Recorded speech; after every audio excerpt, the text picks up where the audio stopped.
So, Dead Island 1 came out over 10 years ago now, so when I saw that they were releasing Dead Island 2, I was quite looking forward to seeing what they came up with. How much had they improved, and how much could they change over this 10 years? Well, let's get into the review and find out.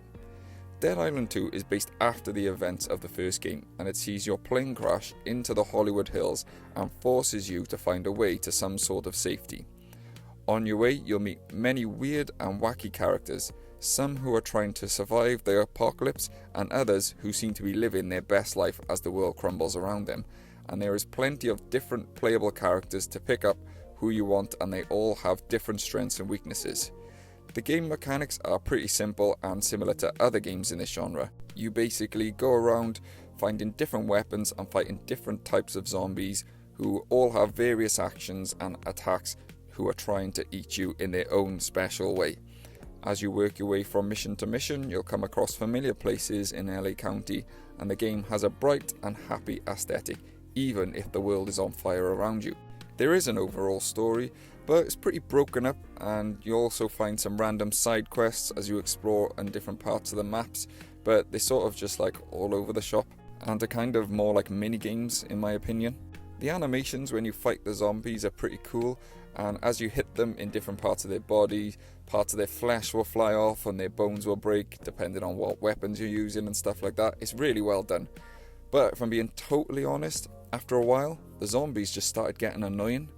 Now don't get me wrong, there's plenty of weapons and different zombies who have different attributes to make things a bit more difficult for you, but to be honest, unless you get surrounded by a massive horde, they're pretty easy to deal with and they're easy to predict, and most of the time, if you wanted to, you could just run away.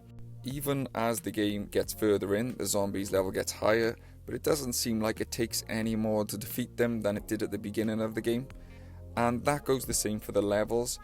As you level up and get stronger, it doesn't really make a difference in how you dispatch the zombies, which sort of takes away the motivation for grinding through the levels, which is how I like to play games like this.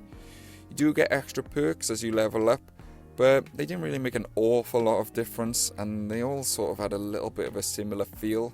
And as I mentioned, the challenge never really gets too difficult.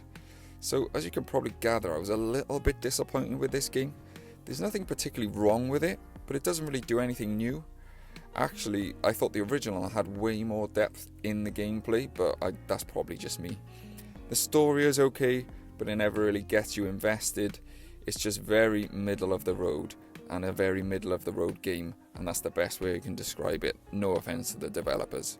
The graphics are cool, and some of the moments are funny, but outside of that, there's not a lot in this game that left me feeling like I wanted to go back and continue to play it over and over again, and for that reason I was a little bit disappointed. Don't get me wrong, I understand that doing something new in this genre is so difficult because there are so many games of this type, and trying to come up with new ways to change the narrative and new ways to play this type of game is so difficult, but this one isn't that fun to me, and it did just get a bit tedious to be honest, and it's just a bit run-of-the-mill and safe. It's not bad, but it's not great, and for that reason I'm giving it a very middle 6 out of 10. Thanks for watching.